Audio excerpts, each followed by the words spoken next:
Design Lessons, Lesson 1. What is design? Design is the 3 C's, which we mentioned in our introduction video.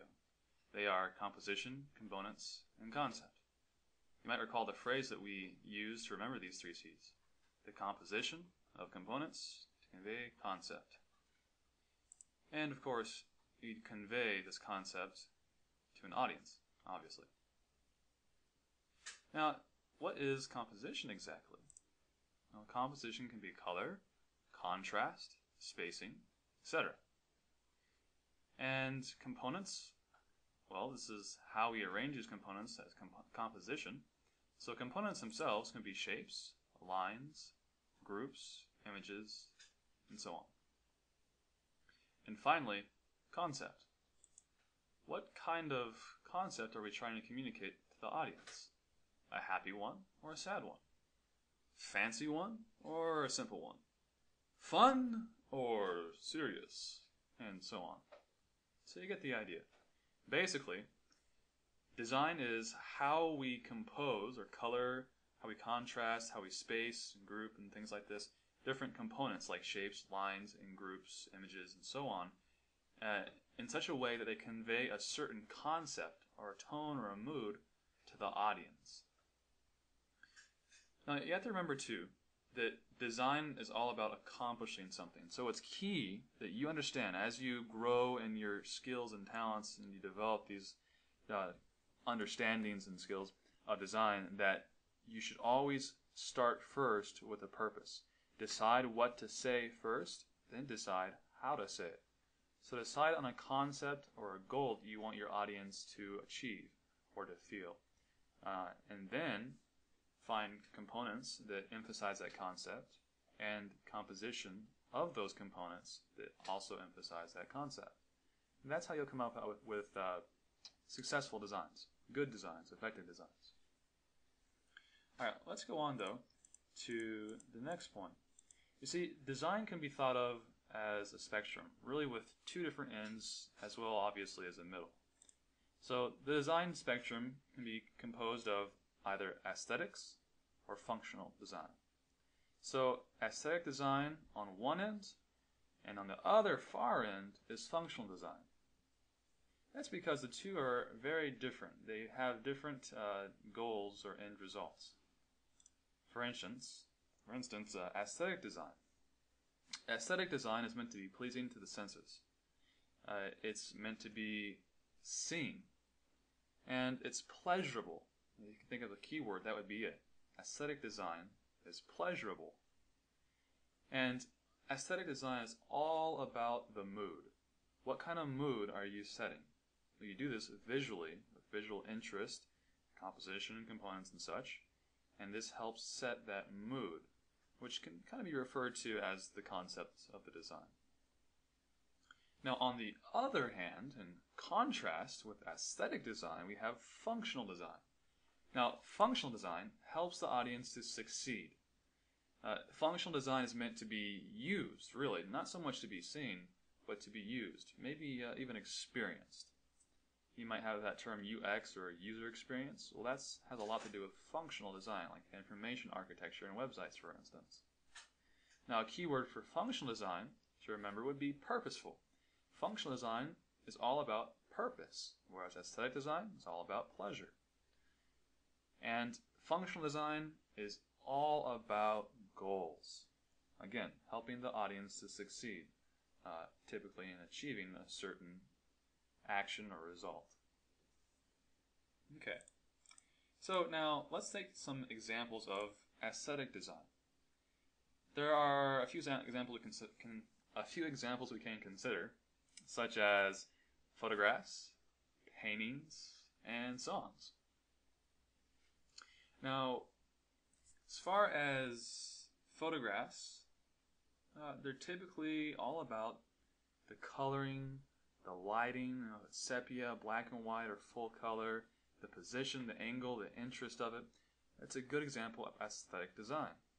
And as are songs too. Songs are meant to be pleasurable to the audience, to help set a certain mood, like energy, or anger, or sadness, or happiness or joy. But let's take an example of a painting. Let's take a look at two Picasso paintings. You may recognize some, and you may not. The one on the left is called Spanish Love, which seems pretty fitting because when you look at this, that's kind of the mood or concept that you get from that. Well, why is that? Well, this particular painting has certain components, like these, looks like these four musicians and this girl here in the center. They're all smiling. None of them look scared or bad or anything like that. And they're playing music. And then the colors, how it's composed, these different components are composed in such a way that it's happy, it's joyful, it's like a celebration of festivals, festivities. But what kind of goals is this design piece trying to achieve with the audience to help them to succeed? Well, really nothing other than maybe just to enjoy it. Again, which is why this is a great example of an aesthetic design. Now, if we're thinking festive mood and happiness and joy on this left example, about this painting by Picasso on the right. Well, this painting here might evoke certain emotions like sadness, war, strife, anger, darkness. But is it still pleasurable?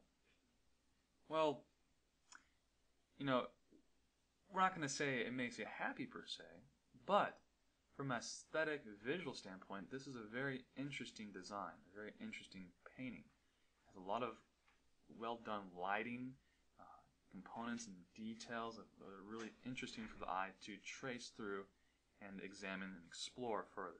So again, another great example of aesthetic design. Let's go ahead and go on to examples of functional design. Now, some examples of functional design are user manuals, traffic signs, and doorknobs. Let's get straight to the examples that we have here in traffic signs. Now we have here a yield sign and a stop sign. Now, think about this for a second. I'll let you have a moment of silence. Why are these good examples of functional design?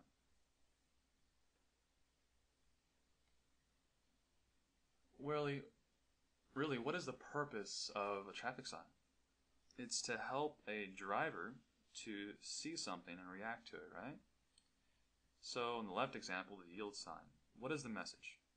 Well, it's to yield, right? It's very clear. It has good contrast, has bright coloring, and the shape is simple, so it'd be easy to see, and it would be easy to comprehend, to understand.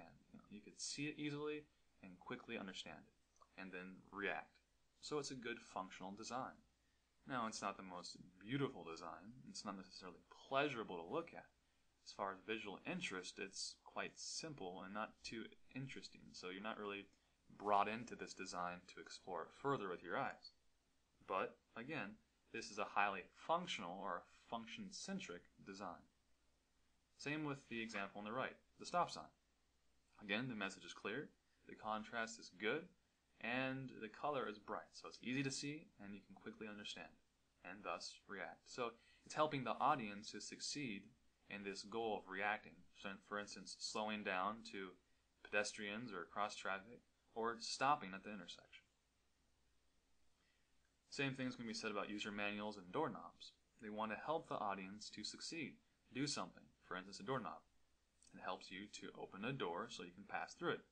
A user's manual helps you to understand how to use a product or an item.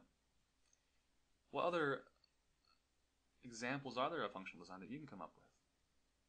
Well, that's part of our assignment for this lesson. So for this week's lesson, Lesson 1, What is Design? Your assignment is to find 3 examples of each of these. That is aesthetic-centric design, function-centric design, and then balanced design. Now, we had 2 examples already of aesthetic design and then functional design, but there's also balanced design.